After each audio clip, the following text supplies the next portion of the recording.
উজ্জ্বল বাংলাদেশ, উজ্জ্বল প্রজন্মের দৈনিক। সমস্ত জেলা জুড়ে সাব ডিভিশন ভিত্তিক যে পুজো গাইড ম্যাপ প্রকাশ করে এবং পুজোর দিনগুলো আমরা তৃতীয়া থেকে এবার পুজোর জন্য যে প্ল্যানিং এবং পুজোর জন্য যে ট্রাফিক প্ল্যান বেসিক্যালি আমরা ইমপ্লিমেন্ট করছি। আপনারা জানেন যে আমাদের অলরেডি অ্যান্টি ক্রাইম মোবাইলস এবং স্পেসিফিক্যালি ওমেন সেফটি রিলেটেড যে অ্যারেঞ্জমেন্টসগুলো আছে সেটা অলরেডি ইজ অন প্লেস।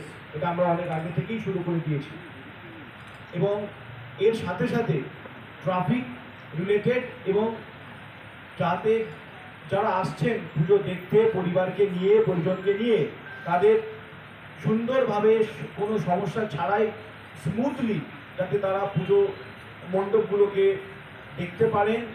বিভিন্ন যে মেলা থাকছে, খাওয়া দাওয়ার প্লেস থাকছে, ঘোরার জায়গা থাকছে, সেগুলোতে ভালোভাবে পৌঁছাতে পারেন এবং সময় মতো সমস্ত কিছু যাতে সম্পন্ন হয় তার জন্য আমরা প্রত্যেক বছর পুজো গাইড ম্যাপ করা হয়। এবারও খুব ওয়েল থট আউটভাবে আমার অ্যাডিশনাল এসপিরা, specially additional SP traffic, additional SP headquarter, additional SP Kharagpur এবং রেসপেক্টিভ এসডিপিওস, ডিএসপিরা তাদের জোনে এটা বানিয়ে ওসিআইসিদের সাথে ডিসকাস করে ওসি, সাব ট্রাফিক গার্ডস এবং ট্রাফিক ইন্সপেক্টর যেখানে আছে টিআইরা তাদের ট্রাফিক গার্ডে ডিসকাস করে এটা বানানো হয়েছে। এর ডিটেলস আমরা আপনাদেরকে শেয়ার করব। আপনাদের মাধ্যমে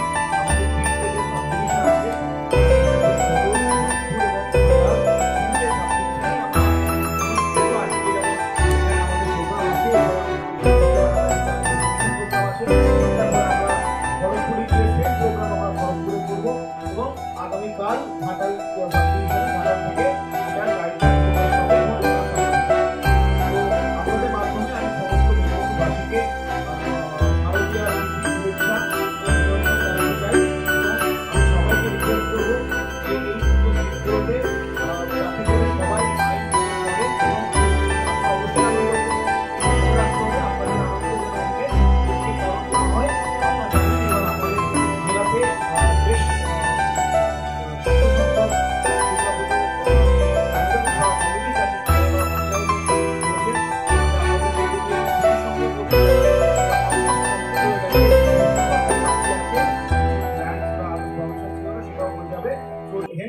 পর থেকে কিন্তু পশ্চিম মেদিনীপুর জেলায় সমস্ত পুজো পারমিশন অনলাইন হয়ে গেল। So that's a great fit for a district like Paschim Medinipur. এবং আপনাদের আজকের এই প্রোগ্রামের মধ্য দিয়ে আমি আরেকবার সমস্ত মেদিনীপুরবাসীকে শারদীয়ার শুভেচ্ছার সাথে সাথে পুজোর সময়গুলোতে যাতে অত্যাধিক স্পিডে বাইক না চালানো, বাইকে হেলমেট পরা এবং ট্রিপল রাইড না করা, বাইক চালাতে বা গাড়ি চালাতে ফোনে কথা না বলা, সিট বেল্ট ইউজ করা, ট্রাফিক রুলস এবং রেগুলেশন মেনে চলা। 2 মিনিট লেট হতে পারে বাট অত্যাধিক স্পিডে ট্রাফিক বা গাড়ি চালিয়ে ট্রাফিককে বিব্রত না করে বা আননেস খুব রিকোয়ারমেন্ট ছাড়া কোনোভাবেই যেন কোনো ট্রাফিক ভায়োলেশন না হয় শুড বি মেনটেন। স্পেশালি পুজোর সময় আমাদের স্পেশাল অ্যারেঞ্জমেন্ট থাকছে যেখানে কিছু গ্রিন চ্যানেলস আমরা রাখছি, গ্রিন করিডোরস টাইপের। যদি আমাদের মেদিনীপুর শহরের মধ্যে বা খড়গপুর শহরের মধ্যে কোনো জায়গাতে কোনো ব্যক্তি বা তার পরিবারে কেউ অসুস্থ হয়ে যায় তাহলে আমরা সেই গ্রিন চ্যানেলের মধ্য দিয়ে তাদেরকে পাস করাবো এবং এটির সিদ্ধান্ত নেবেন আমাদের অ্যাডিশনাল স্টেট কোয়ার্টার এবং আইসি।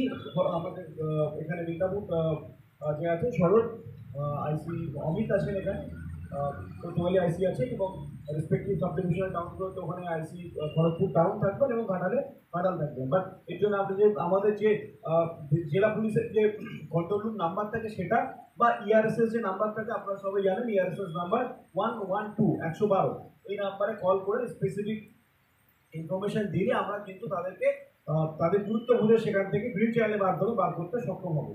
এর সাথে সাথে আপনাদের মাধ্যমে এই প্রোগ্রামের শুরুতে বলতে চাই যে গ্রিন ফায়ার ক্র্যাকার্স আপনারা ইউজ করবেন। কোনো মতেই যেন পুজোর সময় যে বিভিন্ন রকম ফায়ার ক্র্যাকার্স ইউজ হয় আমরা কিন্তু অলরেডি রিসেন্টলি মেদিনীপুর উপকণ্ঠে এক জায়গা থেকে সিজ করেছি ইনফরমেশন বেসড। আমরা কিন্তু এই বিষয়ে প্রচণ্ড স্ট্রিক্ট, সতর্ক এবং কোনো রকমভাবে আইনের এখানে কিন্তু চ্যুতি আমরা বরদাস্ত করবো না। Message should be loud and clear. আপনারা যদি কখনো কোনো জায়গা থেকে প্রচারে বা প্রোগ্রামে যান প্লিজ ইনফর্ম করবেন যে গ্রিন ফায়ার ক্র্যাকার্স ইউজ হবে, তাছাড়া অন্য ফায়ার ক্র্যাকার্স ইউজ হবে না। আমি রিকোয়েস্ট করবো আমাদের ওই পুজো গাইড, আমাদের গাইড প্রতিলিপি ওনাদের হাতে তুলে দিতে এবং আমাদের হাতে দিতে, so that we can start.